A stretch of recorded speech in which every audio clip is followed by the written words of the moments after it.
welcome to day 100 of our BU 365-day challenge. Do one thing every day that improves us. Sharon Horne-Ellstrom here with a little cross that my sister gave me for Christmas to carry around. I guess thinks I need more guidance from the powers that be. She gave me a couple of crosses and an angel keychain, which since I don't drive, I find it really interesting. It says, never drive faster than your angel can fly. Although I do believe in this one. I gave one to each of my kids when they got their driver's licenses because I wanted them to remember to go and drive safely and smartly.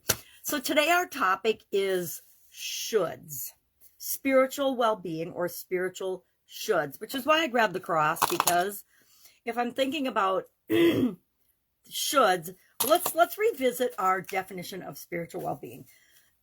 Excuse me, my throat is definitely off. Let me just read this from my notebook.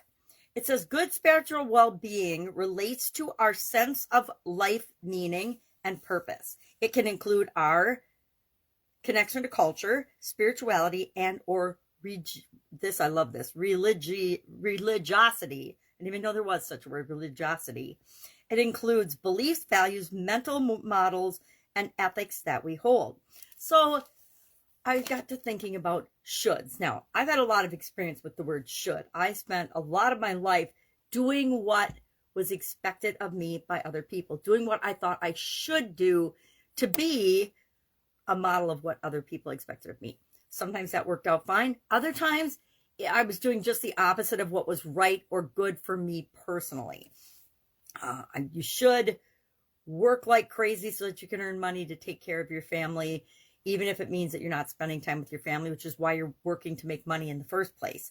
I fell into that workaholic should syndrome for a lot of years. And so even though I started my own businesses and ran my own businesses so that I could spend more time with my kids, I found it was getting harder and harder, even harder than when I was in corporate America, to get away and break away and attend the things and do the things I wanted to with my kids. That was the reason for having my own businesses in the first place. So I looked up, what are some spiritual well-being shoulds? First, we've defined spiritual well-being for ourselves, or I hope that you've done and defined what does spiritual well-being mean to you, because that's what we want to create more of. It's going to be slightly different for each and every one of us, right? Some people are really religious. I know that before my sudden cardiac arrest, when I was a practicing Catholic, my shoulds were very different than what they are now. I should go to church every Sunday. I should go to confession once a week or every Saturday. I should do all these different things. I should tithe to my church and give 10% of everything that I earn to my church, etc. There's all kinds of shoulds. And then, everything, the 10 Commandments, the Bible, everything. And depending on your religion, depending on the practices, there's a whole lot of shoulds and shouldn'ts associated with different cultures and different practices. So our shoulds can change over time. Our shoulds need to, I was going to say our shoulds should change over time, but our shoulds need to change over time as we grow and develop and become more of what we want to become. The things that are important to us, our priorities, will change. They absolutely possibly will change. And if they don't change, then we won't change. So I looked up a list of spiritual well-being shoulds, and here's what came up. Those with good spiritual health, which is what we all want, right, as part of this challenge, as we're focusing on spirituality and spirit, our spirit and soul for the month of April. Those with good spiritual health typically display hope, a positive outlook, forgiveness, and acceptance, meaning they're not judgmental of themselves and other people, meaning and purpose, a sense of self-worth, clear values, and feelings of peace. So I guess we could ask ourselves today, how do I rate myself? How do I think I'm doing in each of those areas? Do I typically display hope? Now I have a whole different take on the word hope, but that's because I've had lots of challenges that hope to me was a really weak way of approaching those challenges. But that's just me. To millions of people, I'm sure that hope is like faith or whatever word works for you. It's what drives you to continue to improve and create what it is that you want in your life. But to me, hope and try fall into the same category of definition. That is because I decide what everything means for myself, just like you do. Do you have a positive outlook? How positive is my outlook most of the time? Am I able to forgive and accept people that are different than me, or situations that are different than what I would expect or want them to be. I'll admit those are areas I've had to do massive personal development and personal growth in, because I didn't always forgive. I used to not forgive because I didn't realize that forgiveness is a gift that I give myself in order to, and I think we'll talk about forgiveness probably one whole day, this challenge, this as part of this month, because I think it's such an important topic. Also acceptance. Maybe we'll talk about acceptance and diversity and a day too. I'm not sure what's on the calendar. Meaning and purpose. Do you have a meaning and a purpose for living, for your life, that is bigger than just you, just taking care of your own physical, mental, emotional, and spiritual needs? Do you have something outside of you that you're motivated by or that drives you? Now, I'm big on intrinsic, internal motivation, but I also know that there's something in many of us that makes us want to make the world a better place. Do you have something like that? Do you have a meaning and a purpose? Do you have a sense of self-worth?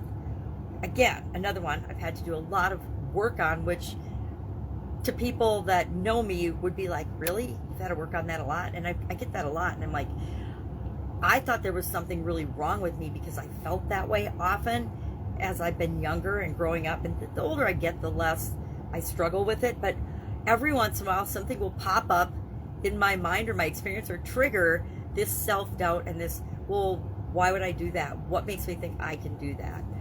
And I think that's part of our path. Whenever we hit the edge of our comfort zone, or are going to think about, or we're thinking about doing something new or something we've never done before, but something that we're really desiring and wanting, like not dropping our notebook when we're talking. This is my challenge book. I actually do the challenge right along with you. Day 100, that's a pretty cool milestone.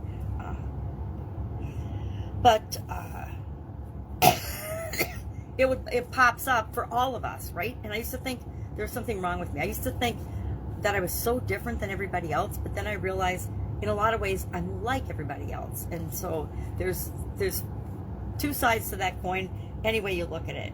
Do we have clear values? Do you have clear values? Do you know what you stand for? Do you know what you stand against? I know what I stand for, and I know what I stand against. And there's a whole lot of stuff in the middle, but there are things that I absolutely positively will not tolerate, will not be around. And there's other things that I absolutely adore and love and that feed my soul. And those are the things I want to spend my time around. Those are the people, the places, the things, the events, the experiences, the activities that increase the feelings that I want to feel in my life. And so I want to be around them more.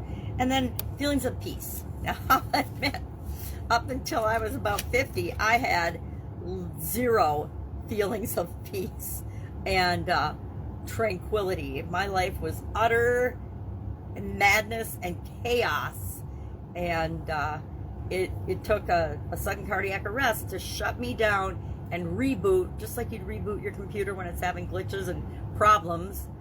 I had to have that event happen in order for me to say, hold the phone, stop, this is not working at all for me, I got to do something different. And I was lucky enough to have the opportunity to survive that event, because it didn't look like I was going to, and most people don't. Statistically, the vast majority of people do not survive an event like that. So that was my opportunity, and at first it didn't necessarily feel like an opportunity, but it was my opportunity to really stop and re-examine what I was doing and thinking and feeling and how I was behaving and acting, and decide how I wanted to rebuild my life based on what I'd been doing in the past. It was working in some areas and aspects of my life. I had great success in certain areas of my life, but I had devastating failure in other areas and aspects of my life, right? My marriage was in shambles. My health was obviously in shambles. And when those things happen, whenever we ignore an area or aspect of our life long enough, it will do something. Something will happen in our life to get our attention so that we pay attention to and take care of that area and aspect of our life. I needed to deal with my relationship, and I'd been putting it off for a decade or so. I needed to deal with my health, and I'd been ignoring that and focusing on other areas of my life for a couple of decades probably. So it was time to stop and reset.